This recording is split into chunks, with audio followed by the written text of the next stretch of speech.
Story time audio ബുക്സിലേക്ക് എല്ലാവർക്കും സ്വാഗതം. CV Nirmala എഴുതിയ മറുതീരം തേടി. വീട്ടിലേക്ക് കയറി ചെന്ന ഉടനെ അവർ കൃഷ്ണമ്മയെ കണ്ട് നയോമി എവിടെയെന്ന് തിരക്കി. മഹീന്ദ്രൻ വിളിക്കുന്നെന്ന് പറ, ഞങ്ങൾക്ക് കാണണം. കൃഷ്ണമ്മ നയോമിയുടെ മുറിയിലേക്ക് ചെന്നു. അവൾ കഴുകിയുണങ്ങിയ വസ്ത്രങ്ങൾ കിടക്കയ്ക്ക് മീതെ മടക്കി വയ്ക്കുകയായിരുന്നു. മോളെ, ആ മഹീന്ദ്രൻ സാറൊക്കെ വന്നിട്ടുണ്ട് നിന്നെ കാണാൻ. മഹീന്ദ്രൻ സാറോ? നിനക്കറിയില്ലേ? മഹീന്ദ്രൻ സാറിൻ്റെ പടത്തിലെ ഹീറോയിനല്ലേ നീ? മറന്നുപോയോ? ഇതൊക്കെ മുത്തശ്ശി വേണം എന്നെ ഓർമ്മിപ്പിക്കാൻ. എന്നോട് മറന്നോ എന്നല്ല ചോദിക്കേണ്ടത്. നിനക്ക് ഓർമ്മയില്ലേ മോളെ എന്ന് ചോദിക്കണം. ഉണ്ടെങ്കിലും ഇല്ലെങ്കിലും ഞാൻ ഉണ്ടെന്ന് പറയും. അപ്പോൾ ബാക്കി കാര്യങ്ങൾ പറയണം. അതിൽ നിന്ന് ഞാൻ പലതും മനസ്സിലാക്കിയെടുക്കും. അതിന് പകരം ആദ്യം തന്നെ മഹേന്ദ്രൻ സാറിനെ നീ മറന്നോ എന്ന് ചോദിക്കുമ്പോൾ എന്നെ പിടിച്ച് ഒരു ഇരുട്ടിലേക്ക് തള്ളിയിടുന്ന പോലെയാ. അതിൽ ഒരു കുറ്റപ്പെടുത്തലും കൂടിയുണ്ട്. മറവി ഒരിക്കലും ഒരു കുറ്റമല്ല. ഓർമ്മശക്തി ക്ഷയിക്കുമ്പോഴാ മറവി വരുന്നത്. നയോമി വളരെ വ്യക്തമായി കൃഷ്ണമ്മയെ കാര്യം ധരിപ്പിച്ചു. മഹേന്ദ്രൻ സാറിൻ്റെ ദന്തഗോപുരം എന്ന പടത്തിലാണ് നീ നായികയായി അഭിനയിച്ചത്. അതിൻ്റെ പ്രൊഡ്യൂസറും ക്യാമറാമാനും ഡ്രൈവറും വന്നിട്ടുണ്ട്. ഇപ്പം മനസ്സിലായോ? കൃഷ്ണമ്മ വിശദമാക്കി. ശരി, ഇത്രയും മതി. നയോമി മുറി വിട്ടിറങ്ങാൻ ഭാവിക്കുന്നത് കണ്ട് കൃഷ്ണമ്മ വിലക്കി. ഈ വേഷത്തിലാണോ അവരുടെ മുമ്പിലോട്ട് ചെല്ലുന്നേ? ഈ വേഷത്തിന് എന്താ കുഴപ്പം? സാരിയല്ലേ? ഇത് കുറേ പഴകിയ സാരിയാ. നല്ലൊരു വേഷം ഇട്ടോണ്ട് വാ. അതൊക്കെ അഭിനയിക്കുമ്പോൾ മതിയല്ലോ. നയോമി അങ്ങനെ തന്നെ മഹീന്ദ്രൻ്റെയും മാർട്ടിൻ്റെയും ചന്ദ്രമോഹൻ്റെയും മുൻപിലേക്ക് ചെന്നു. മഹീന്ദ്രൻ അവളെ ആപാദചൂടം ഒന്ന് നോക്കി. എന്നിട്ട് പറഞ്ഞു, ക്ഷീണം മാറി വരുന്നുണ്ട്. ഞങ്ങൾ ട്രിവാൻഡ്രത്ത് ജനറൽ ഹോസ്പിറ്റലിൽ വന്നു കണ്ടപ്പോൾ ആകെ കുഴഞ്ഞു മറിഞ്ഞ പോലെ ഒരു പ്രകൃതമായിരുന്നു. ഇപ്പോൾ അതെല്ലാം മാറി. അന്ന് ഞാൻ ഒറ്റയ്ക്കായിരുന്നല്ലോ. ഇപ്പോൾ ഫാമിലിയുടെ കൂടെയല്ലേ. അവരുടെ സപ്പോർട്ടും കൂടി കിട്ടിയപ്പോൾ എനിക്ക് പെട്ടെന്ന് റിക്കവർ ചെയ്യാൻ പറ്റുന്നുണ്ട്. ഇവിടെ തന്നെ അടയിരിക്കാതെ പുറത്തോട്ടൊക്കെ ഒന്ന് ഇറങ്ങണം. കുറച്ചുകൂടെ കഴിയട്ടെ എന്ന് വിചാരിച്ചിട്ടാണ്. നിനക്ക് പൈസ എന്തെങ്കിലും വേണോ? എന്തെങ്കിലും തരാനുണ്ടോ? പൈസയൊക്കെ ഞങ്ങളുടെ കയ്യിൽ ആവശ്യത്തിന് എടുത്തിട്ടുണ്ട്. ഇല്ലെന്ന് വിചാരിക്കണ്ട. അതല്ല ചോദിച്ചേ. എനിക്ക് ഇങ്ങോട്ട് തരാൻ കടമോ കുടിശ്ശികയോ അങ്ങനെ എന്തെങ്കിലും ഉണ്ടോന്നാണ്. നിനക്ക് അങ്ങോട്ട് തരാനോ? കിട്ടാനുള്ളതിൻ്റെ 2 ഇരട്ടി നീ വാങ്ങിച്ചു കഴിഞ്ഞു. ഇനിയും വേണമെന്ന് ചോദിക്കുന്നത് നീ എത്രയും പെട്ടെന്ന് പഴയ മൂഡിലേക്ക് വരാൻ വേണ്ടിയാ. അർഹതയില്ലാത്ത പൈസയൊന്നും എനിക്ക് വേണ്ട. അത് കേട്ട മഹേന്ദ്രൻ ചിരിച്ചു. എൻ്റെ സിനിമയിൽ ഹീറോയിൻ വേഷം കിട്ടിയാൽ നീ വെറുതെ അഭിനയിച്ചു തരാമെന്ന് പറഞ്ഞു വന്നതാ. എന്നിട്ടും ഞങ്ങൾ പൈസ തന്നു. നീ പ്രതീക്ഷിച്ചതിനേക്കാൾ എത്രയോ അധികം തന്നു. നീ ചോദിക്കാതെയും തന്നു. ഇനിയും തരും. ഇനി എനിക്ക് അങ്ങനത്തെ പൈസയൊന്നും വേണ്ട. ഞാൻ അർഹിക്കുന്ന പണം മാത്രം മതി. എന്നെക്കൊണ്ട് എന്തെങ്കിലും ലാഭം കണ്ടിട്ടാണല്ലോ നിങ്ങൾ പണം തന്നത്. നീ എന്നു മുതലാ ഗാന്ധി മാർഗത്തിലായത്? സിനിമയിൽ അർഹിക്കുന്ന പൈസ എന്നൊന്നില്ല. സിനിമ തന്നെ ഒരു ഗാംബ്ലിംഗ് ആണ്, ചൂതാട്ടം. ഞാൻ അധികമായിട്ട് പൈസ വാങ്ങിയിട്ടുണ്ടെങ്കിൽ അത് തിരിച്ചു തരാൻ ശ്രമിക്കാം. പക്ഷേ എനിക്ക് കുറച്ച് സമയം വേണം. നീ ഒന്നും തിരിച്ചു തരണ്ട. നമ്മുടെ പടത്തിൻ്റെ ഷൂട്ടിംഗ് തീർന്നിട്ടില്ല. കുറച്ച് ഫിനിഷിംഗ് വർക്ക്സ് പെൻഡിങ് ആണ്.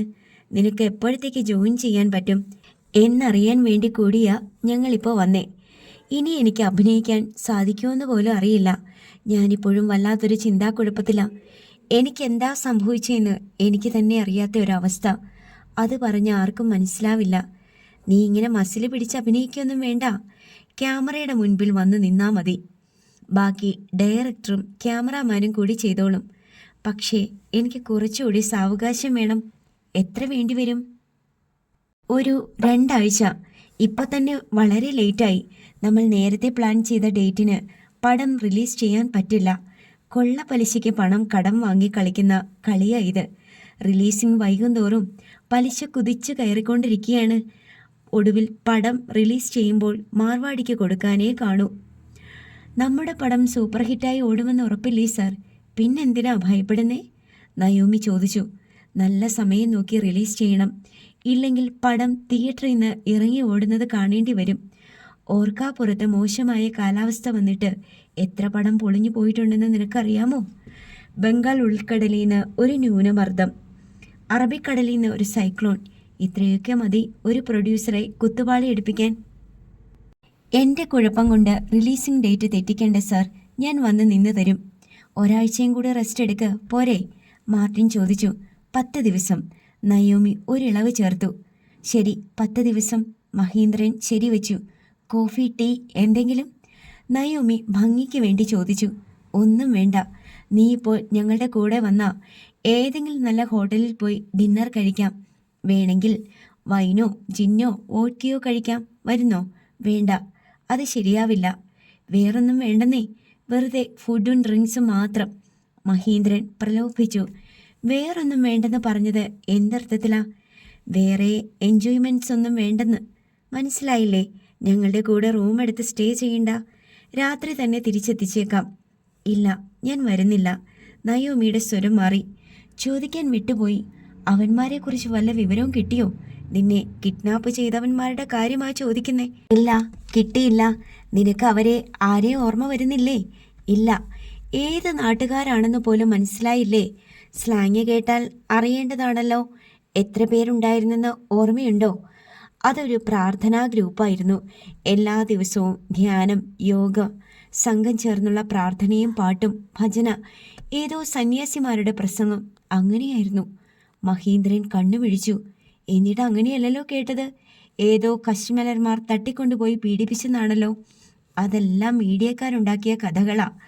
പോലീസും കുറേ കഥ മെനഞ്ഞു. വാസ്തവത്തിൽ എന്നെ ആരും പീഡിപ്പിച്ചിട്ടില്ല. ഞാൻ പറഞ്ഞില്ലേ, യോഗയും മെഡിറ്റേഷനും ഗീതാ ക്ലാസും ഭജനയും കാവ്യമെടുത്ത കുറേ മനുഷ്യർക്കിടയിലായിരുന്നു ഞാൻ. സന്യാസിമാർ മാത്രമല്ല, സന്യാസിനിമാരും ഉണ്ടായിരുന്നു. വലിയൊരു ആശ്രമം. ഇതൊന്നും പോലീസിനോട് പറഞ്ഞില്ലല്ലോ. പതിയെ പതിയെ ഓർമ്മ വരുന്നതേയുള്ളൂ. മാർട്ടിൻ സംശയത്തോടെ അവളെ നോക്കി. ഫൂളാക്കുകയാണോ? നിന്നെ തട്ടിക്കൊണ്ടുപോയി ഭജനമിരുത്തിയെന്ന് പറഞ്ഞാൽ ആരെങ്കിലും വിശ്വസിക്കുമോ? മാർട്ടിൻ ചോദിച്ചു. അതുകൊണ്ടല്ലേ ഞാൻ പോലീസിനോട് പോലും സത്യം പറയാത്തേ.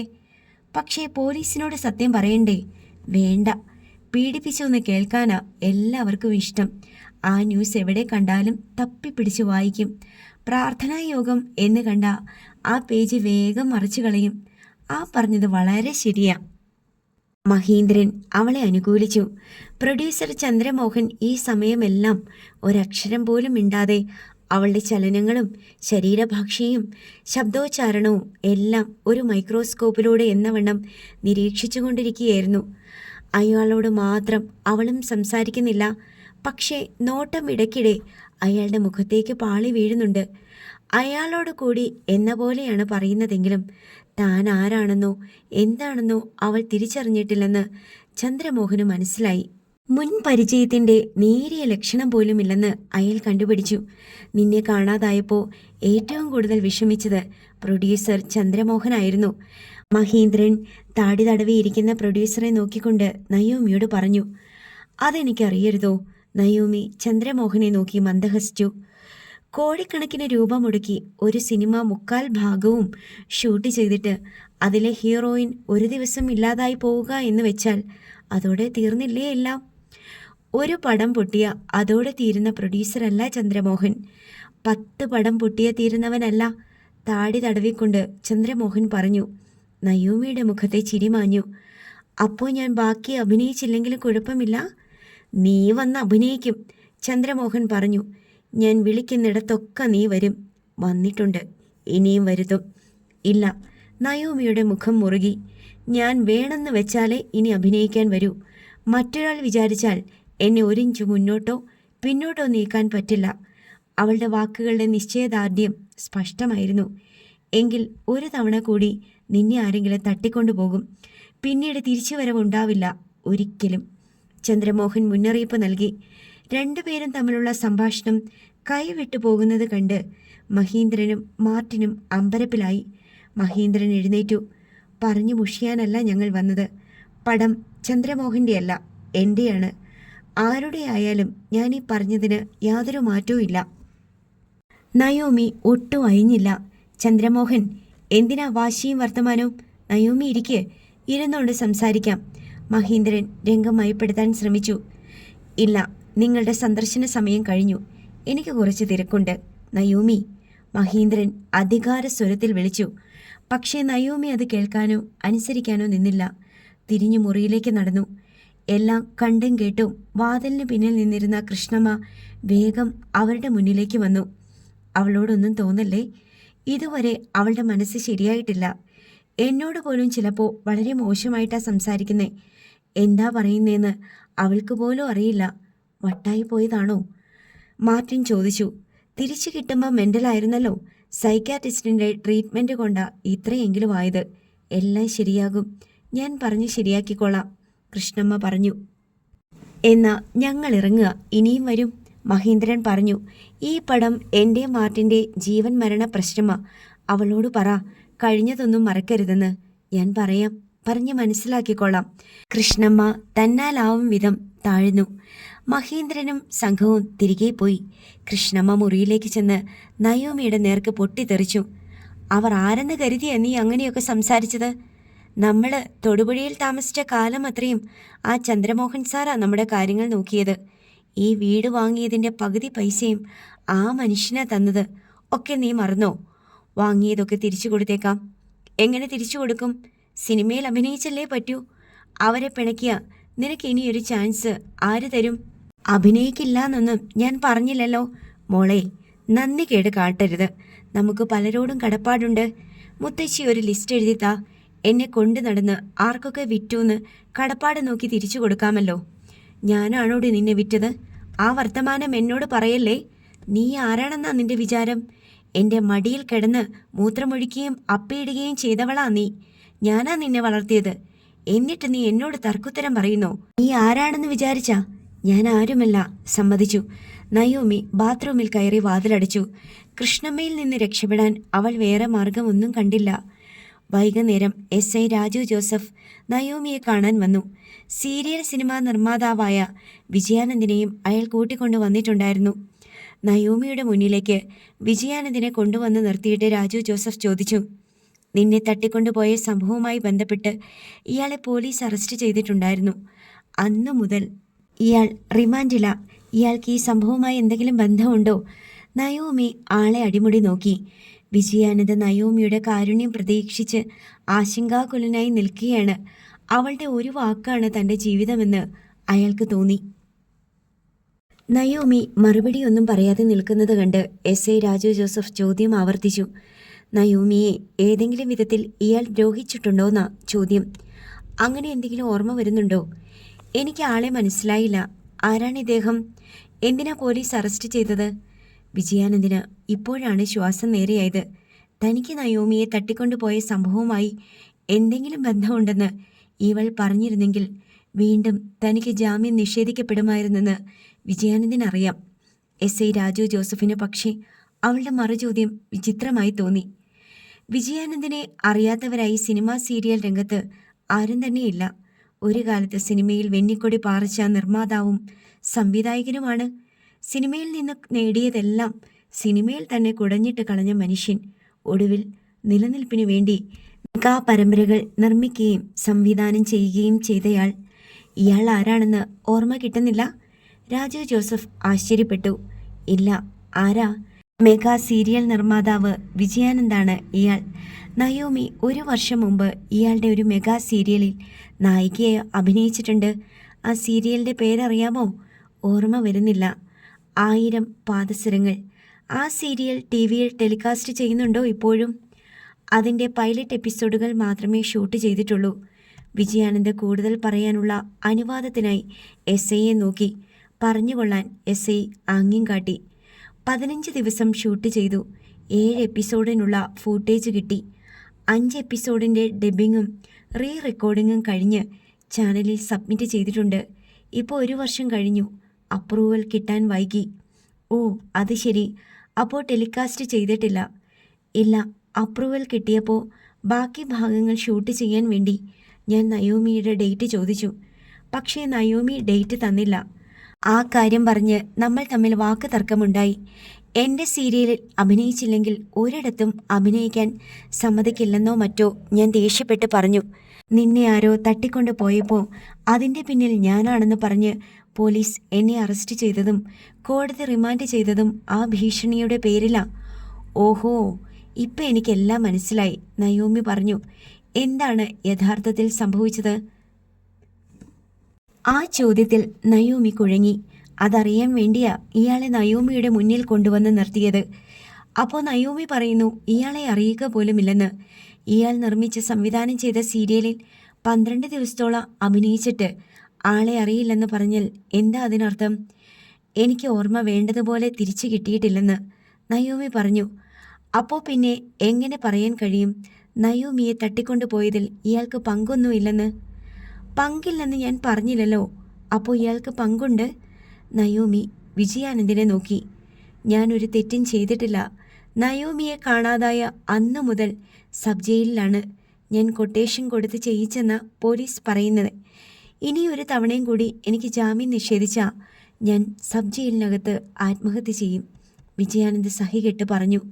നയോമി വിജയാനന്ദിനെ അടിമുടി നോക്കി.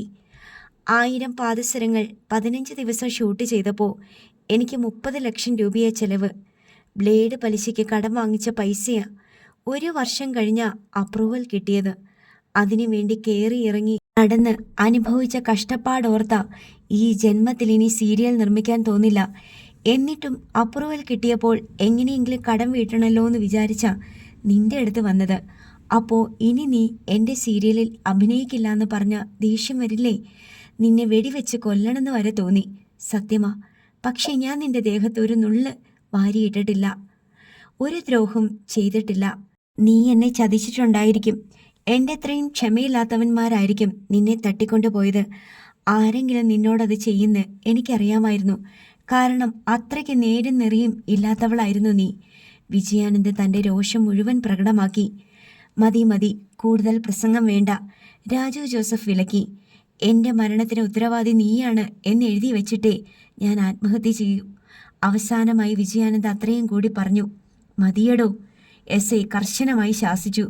എന്നിട്ട് നയോമിയോട് ചോദിച്ചു, ഇയാൾക്ക് തട്ടിക്കൊണ്ടുപോകലിൽ പങ്കൊന്നുമില്ല എന്ന് പറയാൻ പറ്റില്ലല്ലോ അല്ലേ? ഓർമ്മ കിട്ടുന്നില്ല എന്നുള്ളതല്ലേ സത്യം? ശരി, ഓർമ്മ കിട്ടുമ്പോൾ പറഞ്ഞാൽ മതി. എസ് ഐ രാജു ജോസഫ് വിജയാനന്ദിനെയും കൊണ്ട് തിരിച്ചു പോകാൻ ഭാവിച്ചു. സർ, 1 മിനിറ്റ്, നയോമി പിന്നിൽ നിന്ന് വിളിച്ചു.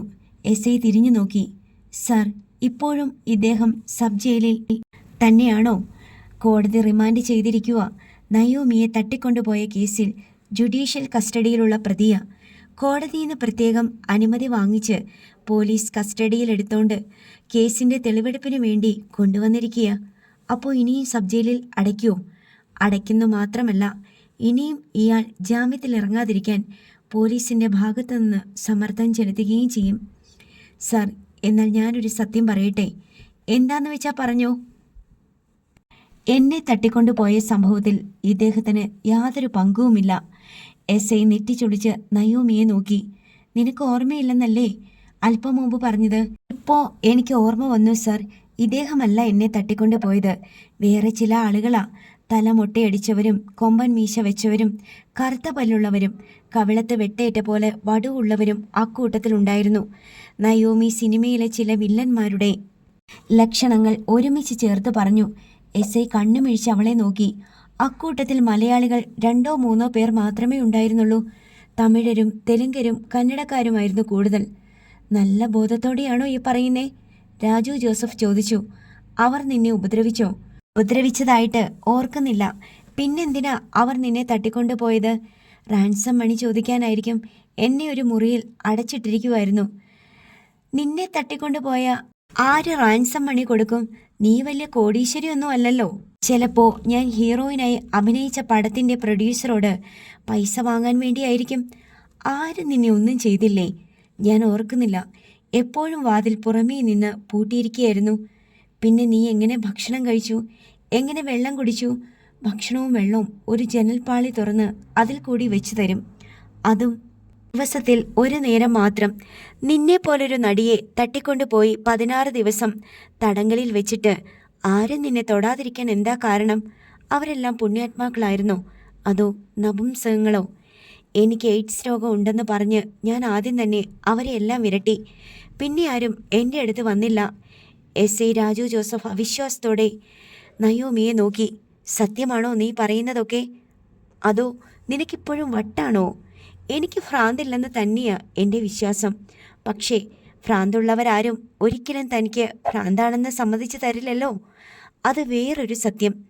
നാളെ എന്തായാലും ഇയാളുടെ ജുഡീഷ്യൽ കസ്റ്റഡി അവസാനിക്കുക. ഞങ്ങൾക്ക് വേറെ പ്രതികളെ ഒന്നും കിട്ടിയിട്ടില്ല.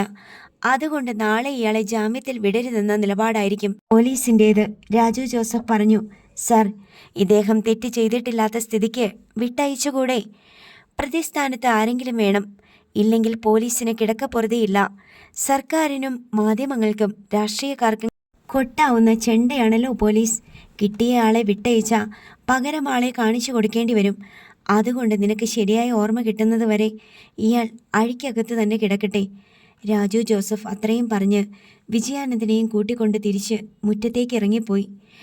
എല്ലാം കണ്ടും കേട്ടും നിന്ന കൃഷ്ണമ്മ നയോമിയോട് തട്ടിക്കയറി. നീ എന്താ നയോമി ഓരോരുത്തരോടും ഓരോ തരത്തിൽ വർത്തമാനം പറയുന്നേ? ഗൗതം ഘോഷിനോട് നീ പറഞ്ഞു 200ഓളം പേർ ചേർന്ന് നിന്നെ റേപ്പ് ചെയ്തെന്ന്. അത് കഴിഞ്ഞ് മഹീന്ദ്രൻ സാറിനോട് പറഞ്ഞു നിന്നെ പ്രാർത്ഥനാ ഗ്രൂപ്പുകാർ തട്ടിക്കൊണ്ടുപോയി ഭജനക്കിരുത്തിയെന്ന്. ഇപ്പോൾ നീ പോലീസുകാരോട് പറഞ്ഞതെന്താ? നിന്നെ ഒരു മുറിയിൽ അടച്ചിട്ടിരിക്കുകയായിരുന്നെന്നും നിനക്ക് എയ്ഡ്സ് ആണെന്ന് പറഞ്ഞ് വിരട്ടിയെന്നും. ഇതിലേതാ ശരി? എല്ലാം ശരിയാണ് മുത്തശ്ശി, എല്ലാം ശരിയാണെന്നോ? കൃഷ്ണമ്മയ്ക്ക് ദേഷ്യം വരുന്നുണ്ടായിരുന്നു. അതെ, ഗൗതം ഘോഷ് ഇനി ഈ വഴിക്ക് തിരിച്ചു വരില്ല. അയാളുടെ ശല്യം തീർത്തു വിട്ടു. അതുകൊണ്ട് അയാളോട് പറഞ്ഞത് ശരി. എനിക്ക് കഠിനമായ ഉപദ്രവങ്ങളൊന്നും ഏറ്റിട്ടില്ലെന്നും അഭിനയിക്കാനുള്ള മനസ്സാന്നിധ്യം ഉണ്ടെന്നും അറിഞ്ഞപ്പോൾ സിനിമക്കാർക്ക് സന്തോഷം. അതിനാൽ അയാളോട് പറഞ്ഞതും ശരി. നിന്നെ ഒരുപാട് പേർ റേപ്പ് ചെയ്തിട്ടുണ്ടെങ്കിൽ പോലീസിന് അവരെയെല്ലാം കണ്ടുപിടിച്ച് കേസാക്കി തെളിവുകൾ ഹാജരാക്കേണ്ടി വരും. എന്നെ ആരും തൊട്ടിട്ടില്ലെന്നല്ലേ ഞാൻ പറഞ്ഞത്? അപ്പോൾ പോലീസിൻ്റെ ജോലി എളുപ്പമായി. അത് വെച്ച് നോക്കുമ്പോൾ ഞാൻ അവരോട് പറഞ്ഞതും ശരി. ആർക്കും ഒരു ദോഷവും ഇല്ലല്ലോ? ഉണ്ടോ? ആർക്കും ഒരു ദോഷവും വരാതെ നോക്കലാണോ നിന്റെ പണി? എന്നെക്കൊണ്ട് കഴിയുന്ന പോലെ മറ്റുള്ളവരെ ഉപദ്രവിക്കാതിരിക്കാമല്ലോ. ഇങ്ങനെ മറ്റുള്ളവരെ ശല്യപ്പെടുത്തണ്ട എന്ന് പോലീസ് വിചാരിച്ച ലോകത്ത് ഒരൊറ്റ കുറ്റവാളിയെപ്പോലും പിടിക്കാൻ പറ്റില്ലല്ലോ. ഞാൻ എൻ്റെ കാര്യമാ പറഞ്ഞത്. ശരി, ഇനി നീ എന്നോട് പറ, നിനക്ക് ശരിക്കും എന്താ സംഭവിച്ചത്? അതല്ലേ ഞാൻ ആദ്യമേ പറഞ്ഞത് എനിക്കൊന്നും ഓർമ്മയില്ലെന്ന്. ഹോ, ഇതിനെ കൊണ്ട് തോറ്റല്ലോ. കൃഷ്ണമ്മ സഹി കേട്ട് പറഞ്ഞു.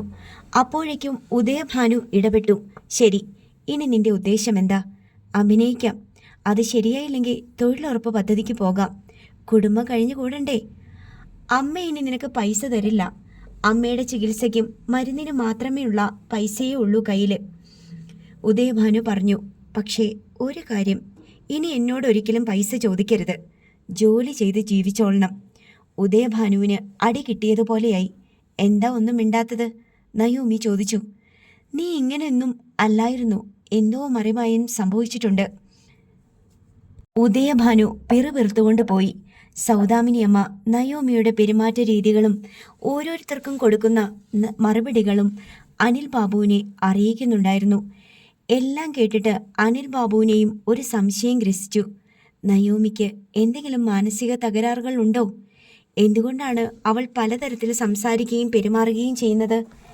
എന്നാൽ ആകെ കൂടി നോക്കുമ്പോൾ അവൾ ബോധപൂർവം ഒരു സുരക്ഷിത വലയം സൃഷ്ടിച്ച് ഇതിനുള്ളിലേക്ക് ഇറങ്ങി നിൽക്കുകയാണെന്നും തോന്നി. ഒരു കാര്യം എനിക്ക് ഉറപ്പാ, സൗദാമിനിയമ്മ പറഞ്ഞു. അവൾ 3 കൂട്ടരോടും പറഞ്ഞത് കള്ളമാ. അവൾ പറഞ്ഞ പോലെ ഒന്നും സംഭവിച്ചിട്ടില്ല. വെറുതെ പറയുന്നതാ. ഏതെങ്കിലും ഒന്ന് ശരിയായിരിക്കുമല്ലോ അമ്മേ. ഒന്നുകിൽ അവളെ ആരും ഉപദ്രവിച്ചിട്ടില്ല, അല്ലെങ്കിൽ ഉപദ്രവിച്ചിട്ടുണ്ട്. അതുമല്ലെങ്കിൽ അവൾ അവരെ വിരട്ടി. എനിക്കൊരൊത്തും പിടിയും കിട്ടുന്നില്ല. സൗദാമിനിയമ്മ തൻ്റെ നിസ്സഹായത തുറന്നു കാട്ടി. നമുക്ക് വെയിറ്റ് ചെയ്യാം അമ്മേ. അവൾ എന്തൊക്കെയോ മനസ്സിൽ കണ്ടിട്ടാ ഓരോന്നും ചെയ്യുന്നേ, അതെനിക്ക് തീർച്ചയായി. സൗദാമിനിയമ്മ മകൻ പറഞ്ഞത് വിശ്വാസത്തിലെടുത്തുകൊണ്ട് പറഞ്ഞു. ആകെ ഒരു ആശ്വാസം, ആരുടെയും ദോഷം ആഗ്രഹിച്ചിട്ടല്ല അവൾ ഓരോന്നും ചെയ്യുന്നത് എന്നത് മാത്രമാ. രാത്രി ഭക്ഷണത്തിനിരിക്കുമ്പോൾ നയോമി ജഗജിത്തിനോട് ചോദിച്ചു. നീ എന്താ വെറുതെ ഇങ്ങനെ വീട്ടിൽ നിൽക്കുന്നേ? ഒന്നുകിൽ എന്തെങ്കിലും ജോലി ചെയ്യണം, അല്ലെങ്കിൽ പഠിക്കണം. അത് രണ്ടിനുമില്ലേ നീ? പഠിച്ചോണ്ടിരുന്നതാണല്ലോ ചേച്ചി. ചേച്ചി പറഞ്ഞിട്ടല്ലേ നിർത്തിയത്? ഞാൻ പറഞ്ഞു നിന്നോട് പഠിക്കണ്ടെന്ന്? നയോമി ആശ്ചര്യപ്പെട്ടു. ഇനി എനിക്ക് ഫീസ് തരാൻ പറ്റില്ലെന്ന് ചേച്ചി പറഞ്ഞു. സെമസ്റ്റർ ഫീസ് കൊടുക്കാണ്ട് കോളേജിലോട്ട് ചെല്ലണ്ട. നീ എവിടെയാ പഠിച്ചോണ്ടിരുന്നേ? അതും മറന്നോ? സൗദാമിനിയമ്മ താടിക്ക് കൈയൂന്നി. ജഗജിത്ത് പഠിത്തം നിർത്താനുണ്ടായ സാഹചര്യങ്ങൾ അവർ വിശദമാക്കി. ഇതിപ്പോ ഓരോ ദിവസം കഴിയുന്തോറും ഞാനൊരു ഭീകരജീവിയായിട്ട് മാറുകയാണല്ലോ. നയോമി ആവലാതിപ്പെട്ടു. മുമ്പ് ഭീകരജീവി തന്നെയായിരുന്നു, ഇപ്പോൾ അതെല്ലാം മാറിയല്ലോ. ഇപ്പോഴത്തെ നയോമിയും പഴയ നയോമിയും തമ്മിൽ ആനയെ ആട് പോലെ വ്യത്യാസമുണ്ട്. നയോമി തലയാട്ടി. എന്നിട്ട് സ്വരം താഴ്ത്തി പറഞ്ഞു, ജഗജിത്ത് നാളെ ഏതെങ്കിലും വർക്ക്ഷോപ്പിൽ നിന്ന് ഇരുമ്പ് വെൽഡ് ചെയ്യുന്ന ആരെയെങ്കിലും വിളിച്ചോണ്ട് വരണം. അതെന്തിനാ ചേച്ചി? എൻ്റെ അലമാര പൂട്ടിക്കിടക്കുമല്ലേ, അതൊന്ന് തുറക്കണ്ടേ? അതിനകത്ത് എന്ത് നിധിയാ ഒളിപ്പിച്ചു വെച്ചിരിക്കുന്നതെന്ന് നോക്കാം. പിറ്റേന്ന് ജഗജിത്ത് വെൽഡിംഗ് വർക്കുകൾ നടത്തുന്ന ഒരു വർക്ക്ഷോപ്പിൽ പോയി കാര്യം പറഞ്ഞു. വീട്ടിലെ അലമാര പൂട്ടിക്കിടക്കുക, അത് തുറക്കണം, താക്കോലില്ല. വർക്ക്ഷോപ്പിലെ മെക്കാനിക്ക് കൂടെ ചെല്ലാമെന്ന് സമ്മതിച്ചു. വേണ്ടി വന്നാൽ ഇരുമ്പ് അലമാരയുടെ തകിട് മുറിച്ച് അത് തുറക്കാനുള്ള സജ്ജീകരണങ്ങളോടെ അവർ ജഗജിത്തിനൊപ്പം വീട്ടിലേക്ക് വന്നു. അലമാരയുടെ ഡോർ ഹാൻഡിൽ അവർ അഴിച്ചുമാറ്റി. അതിനുശേഷം ലോക്ക് മുറിച്ചു മാറ്റി. അങ്ങനെ അലമാര തുറന്നു. മുറിയിൽ കുടുംബാംഗങ്ങൾ തിങ്ങിക്കൂടി. നിധി പേടകം തുറന്നു കാണാനെന്ന പോലെ എല്ലാവരും ആകാംക്ഷയോടെ നിൽക്കുകയാണ്. നയോമി തിരിഞ്ഞു നിന്ന് പറഞ്ഞു, ആരും ഈ മുറിയിൽ നിൽക്കണ്ട. ഇത് നിലവറ പോലെ കോടിക്കണക്കിന് രൂപയുടെ സ്വർണവും വൈര്യവും രത്നങ്ങളും അടുക്കി വച്ചിരിക്കുന്ന അലമാരയല്ല. അഥവാ എന്തെങ്കിലും ഉണ്ടെങ്കിൽ തന്നെ അത് മറ്റാരും കാണേണ്ട ആവശ്യവുമില്ല. ഓരോരുത്തരായി മുറി വിട്ടിറങ്ങിപ്പോയി. നിങ്ങളുടെ ചാർജ് എത്രയാണെന്ന് പറഞ്ഞാൽ അത് തന്നേക്കാം. നയോമി വെൽഡിംഗ് മെക്കാനിക്കിനോട് പറഞ്ഞു. അയാൾ 500 രൂപ ആവശ്യപ്പെട്ടു. അതെന്തിനാ? അരമണിക്കൂർ പോലും എടുക്കാത്ത നിസ്സാര ജോലിക്ക് 500 രൂപ? വെറുതെയല്ല, വെൽഡിംഗ് മെഷീനൊക്കെ കൊണ്ടുവന്ന് മെനക്കിട്ടിട്ടാ വേഗം പൂട്ട് മുറിച്ച് തന്നത്. ശരി, 500 പിടിക്ക്. എന്നിട്ട് വേഗം സ്ഥലം വിടണം. എൻ്റെ അലമാര തുറന്ന് നിങ്ങളെ കാണിക്കാൻ എനിക്ക് ഉദ്ദേശമില്ല. ഇതിനകത്ത് ചപ്പു ചവറായാലും ശരി. അലമാര തുറക്കാൻ വന്നവർ കൂലി വാങ്ങി സ്ഥലം വിട്ടു. എല്ലാവരും പോയി കഴിഞ്ഞ ശേഷം നയോമി മുറിയുടെ വാതിലടച്ചു കുറ്റിയിട്ടു. സൗദാമിനിയമ്മ അനിൽ ബാബുവിൻ്റെ അടുത്ത് ചെന്ന് പരിഭവം പറഞ്ഞു. ജഗജിത്ത മെക്കാനിക്കിനെ വിളിച്ചുകൊണ്ട് വന്നേ. പക്ഷേ അലമാര തുറന്നു കഴിഞ്ഞപ്പോൾ അവൾ മുറിയിൽ നിന്ന് എല്ലാവരെയും പുറത്തിറക്കി വാതിലടച്ചു. അവളുടെ റൂമല്ലേ അമ്മേ? അനിൽ ബാബു ചോദിച്ചു. പരാതി പറഞ്ഞതല്ല, എല്ലാവരും അലമാര തുറന്നു കാണാൻ കൊതിയോടെ ചെന്ന് നിന്നത്. പണ്ടത്തെ നയോമിയാണെങ്കിൽ ആരും അങ്ങോട്ട് തിരിഞ്ഞു നോക്കുക പോലുമില്ല. ഇപ്പോൾ അവൾ എല്ലാവരോടും വലിയ സ്നേഹത്തിലല്ലേ, അതുകൊണ്ടാ മുറിയിൽ കയറി ചെന്ന് നോക്കി നിന്നത്. അത് നമ്മുടെ കുഴപ്പമല്ലേ അമ്മേ? എന്തിനാ അങ്ങോട്ട് ഇടച്ചു കയറി ചെന്നത്? അവൾക്കൊരു പ്രൈവസി ഉണ്ടല്ലോ. തോന്നുമ്പോഴൊക്കെ ചെന്ന് അവളുടെ തോളത്ത് കയറണ്ട എന്ന് എല്ലാവരോടും പറയാതെ പറഞ്ഞതായിരിക്കും. അതൊന്നുമല്ല, അവളുടെ അലമാരയിൽ എന്തൊക്കെയുണ്ടെന്ന് നമ്മളാരും കാണരുതെന്ന് വിചാരിച്ചിട്ടായിരിക്കും.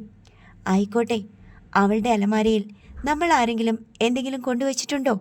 ഇല്ലല്ലോ. അവിടെ എന്തൊക്കെയുണ്ടെങ്കിലും അത് അവളുടേതാ. അത് കാണണമെന്ന് നമ്മൾ ആഗ്രഹിക്കുന്നതാ തെറ്റ്. നമ്മൾ അവളെ ശല്യപ്പെടുത്താൻ പോകരുത്, അനിൽ ബാബു പറഞ്ഞു.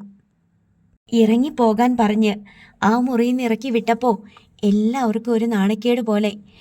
ഇപ്പോഴത്തെ നയോമി അങ്ങനെ പെരുമാറുന്ന ആരും കരുതിയില്ല. അതുകൊണ്ടാ. സാരമില്ലമ്മേ, നമ്മൾ എന്ത് നേരിടാൻ തയ്യാറായിരിക്കണം. ചിലപ്പോൾ അവൾക്ക് ഓർമ്മ തിരിച്ചു കിട്ടിയാലോ? അവൾ പഴയ നയോമിയുടെ സ്വഭാവത്തിലേക്ക് തിരിച്ചു പോവില്ലെന്ന് ഉറപ്പുണ്ടോ? ശോ, അങ്ങനെയും സംഭവിക്കാമല്ലേ? സൗദാമിനി അമ്മയ്ക്ക് ആശങ്കയായി. അങ്ങനെ സംഭവിക്കാനാ സാധ്യത കൂടുതൽ. കാരണം ഇപ്പോഴത്തെ മാറ്റം അവളുടെ ഓർമ്മയില്ലായ്മ കൊണ്ട് വന്നതാണ്. അത് താൽക്കാലിക മാറ്റമാ. നയോമിയുടെ ശരിക്കുള്ള സ്വഭാവം ഇതല്ലെന്ന് നമുക്കറിയാമല്ലോ. ഓർമ്മയില്ലായ്മ ഒരസുഖമാ. ആ അസുഖം മാറിക്കഴിയുമ്പോൾ അവൾ പഴയ നയോമിയാകും. നമ്മൾ അതും മനസ്സിൽ കരുതിയേ പറ്റൂ. അനിൽ ബാബു പറഞ്ഞത് കേട്ടപ്പോൾ സൗദാമിനി അമ്മയുടെ മുഖം വാടി. പഴയ നയോമിയിലേക്കുള്ള മാറ്റം ആ വീട്ടിൽ ആരും തന്നെ ആഗ്രഹിക്കുന്നുണ്ടായിരുന്നില്ല. രാത്രി കടന്നുപോയി. പിറ്റേന്ന് രാവിലെ നയോമി ജഗജിത്തിനെ തൻ്റെ മുറിയിലേക്ക് വിളിച്ചു വരുത്തി. നിനക്ക് കോളേജിൽ അടയ്ക്കേണ്ട ഫീസ് എത്രയാണ്? ഇപ്പോൾ ഫീസും ലേറ്റ് ഫീയും ഫൈനും എല്ലാം കൂട്ടി 80,000-ഓളം രൂപ വേണ്ടിവരും. ഓ, അത്രയൊക്കെ വേണോ? അവിടുത്തെ സെമസ്റ്റർ ഫീ അങ്ങനെയാ. നിനക്കിപ്പോൾ കുറേ ക്ലാസ് മുടങ്ങിയില്ലേ? കുറേ ദിവസം പോയി, ഏതാണ്ട് 3 മാസത്തോളം. ഇനി ചെന്ന് ജോയിൻ ചെയ്താൽ നിനക്ക് മറ്റുള്ളവരുടെ ഒപ്പം പിക്കപ്പ് ചെയ്യാൻ പറ്റുമോ? എനിക്ക് സാധിക്കും. കുറേയധികം മെനക്കെട്ട് പഠിക്കണമെന്നേ ഉള്ളൂ. എനിക്കൊരു ഫ്രണ്ടുണ്ട്, സന്ദീപ്. സന്ദീപ് നോട്ട്സൊക്കെ തന്ന് സഹായിക്കും. ജഗജിത്ത് വിശദീകരിച്ചു. ശരി, എങ്കിൽ നീ ഇന്ന് തന്നെ പോകാൻ റെഡി ആയിക്കോ. സെമസ്റ്റർ ഫീസ് അടയ്ക്കാനുള്ള പൈസ ഞാൻ തരാം. ജഗജിത്തിന് ആദ്യം വിശ്വസിക്കാൻ കഴിഞ്ഞില്ല. അവൻ സംശയത്തിൽ അവളെ നോക്കിക്കൊണ്ട് നിന്നു. എന്താ, നിനക്ക് പഠിക്കണമെന്നില്ലേ? നയോമി ചോദിച്ചു. എനിക്ക് പഠിക്കണം. എൻ്റെ പഠിപ്പ് മുടങ്ങിയപ്പോൾ എത്ര രാത്രി ആരും കാണാതെ ഞാൻ കരഞ്ഞിട്ടുണ്ട്. നീ അവിടെ ചെന്ന് കോളേജ് അതോറിറ്റിയോട് എന്തു പറയും?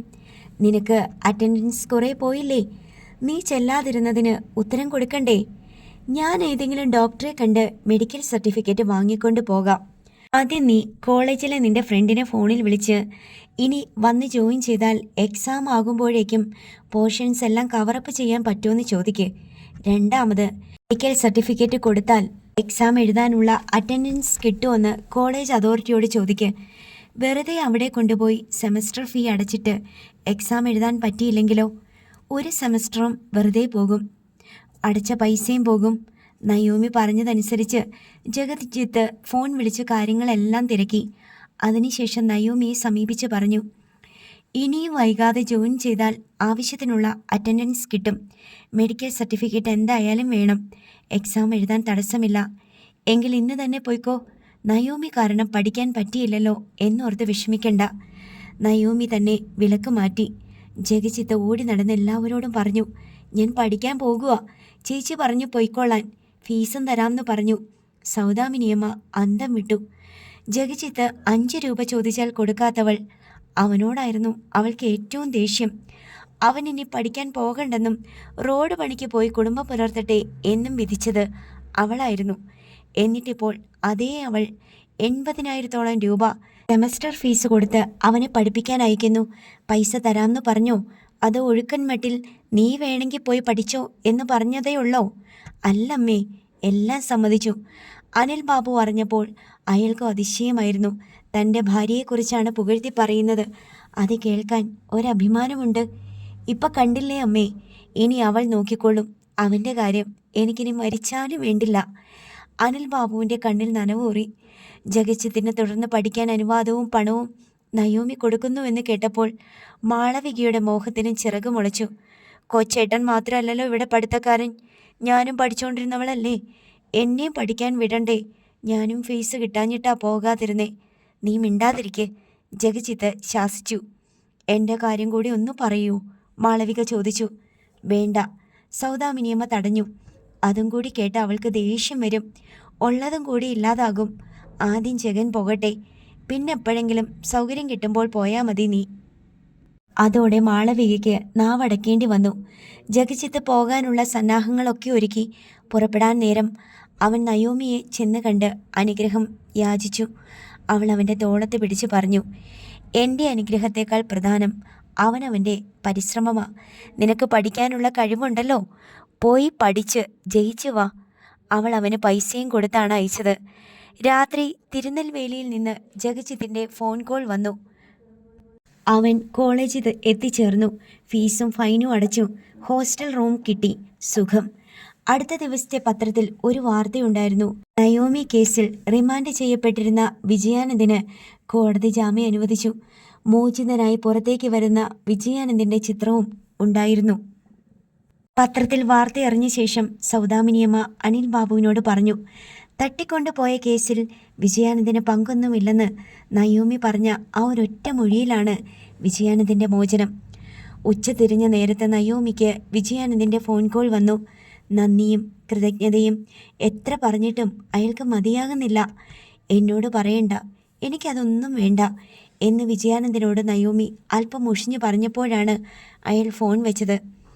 3 മണിയോടെ നയോമിയെ കാണാൻ ഒരു മധ്യവയസ്കനെത്തി. കാറിൽ സ്വയം ഡ്രൈവ് ചെയ്താണ് അയാൾ വന്നത്. കാർ റോഡരികിൽ പാർക്ക് ചെയ്ത് അയാൾ ഇറങ്ങി ഗേറ്റ് കടന്നു വന്നു. കൃഷ്ണമ്മ സിറ്റൗട്ടിലുണ്ടായിരുന്നു. നയോമി എന്നു പേരുള്ള ഒരു ലേഡി ഇല്ലേ ഇവിടെ? അയാൾ കൃഷ്ണമ്മയോട് തിരക്കി. ആർക്കും ബഹുമാനം തോന്നുന്ന സംസാര രീതിയായിരുന്നു അയാളുടേത്. നല്ല മിനുസമുള്ള ശബ്ദം. കറുത്ത പാൻസും ഫുൾ സ്ലീവ് വെള്ള ഷർട്ടും വേഷം. ആരാണെന്ന് പറഞ്ഞില്ലല്ലോ. കൃഷ്ണമ്മ നെറ്റി ചൊളിച്ചു. എൻ്റെ പേര് KG അഷ്ടമൂർത്തി. ഞാൻ ചെന്നൈയിൽ നിന്ന് വരികയാണ്. എന്താണ് കാര്യം? നയോമി എന്നയാളിനെ കാണണം. ഫിലിം പ്രൊഡ്യൂസറാണോ? ഫിലിം പ്രൊഡ്യൂസ് ചെയ്യാനും എനിക്ക് പറ്റും. കൃഷ്ണമ്മ പോയി നയോമിയെ വിളിച്ചുകൊണ്ട് വന്നു. എനിക്ക് നയോമി കസേര ചൂണ്ടിക്കാട്ടി. അഷ്ടമൂർത്തി കണ്ണിമയ്ക്കാതെ നയോമിയെ തന്നെ നോക്കിക്കൊണ്ട് നിന്നു. അയാളുടെ കണ്ണിൽ അമ്പരപ്പും അതിശയവും സന്തോഷവും മാറി മാറി വന്നു. എന്താ ഇങ്ങനെ നോക്കി നിൽക്കുന്നേ? ഇരിക്കൂ, നയോമി നിർദ്ദേശിച്ചു. ഞാൻ കാണാൻ വന്നത് ഒരത്യാവശ്യ കാര്യം പറയാനാ. പറഞ്ഞോളൂ. അത് പബ്ലിക്കായി പറയാൻ പറ്റില്ല. കുറച്ച് രഹസ്യ സ്വഭാവമുള്ള കാര്യമാണ്. നമുക്ക് കാറിലിരുന്ന് സംസാരിച്ചാലോ? രഹസ്യം പറയുന്ന പോലെ ശബ്ദം താഴ്ത്തിയാണ് അയാൾ പറഞ്ഞതും. എനിക്ക് പൊതുവെ രഹസ്യങ്ങളോട് വലിയ താല്പര്യമില്ല, നയോമി പറഞ്ഞു. പിന്നെ എൻ്റെ കുടുംബാംഗങ്ങൾ അറിയേണ്ടാത്ത ഒരു രഹസ്യം ഞാൻ മാത്രമായിട്ട് അറിയണോ? അറിയണം. ഇത് നയോമിയുടെ ജീവിതം മാറ്റിമറിക്കും. വലിയ നേട്ടങ്ങൾ കൊണ്ടുവരും. കാറിനടുത്ത് വരെ ഞാൻ വരാം. മതിയോ? മതി, ധാരാളം മതി. അഷ്ടമൂർത്തി സന്തുഷ്ടനായി. നയോമി അയാളോടൊപ്പം റോഡരികിൽ കിടന്ന കാറിനടുത്തേക്ക് നടന്നുപോയി. അടുത്ത ഭാഗം നാളെ.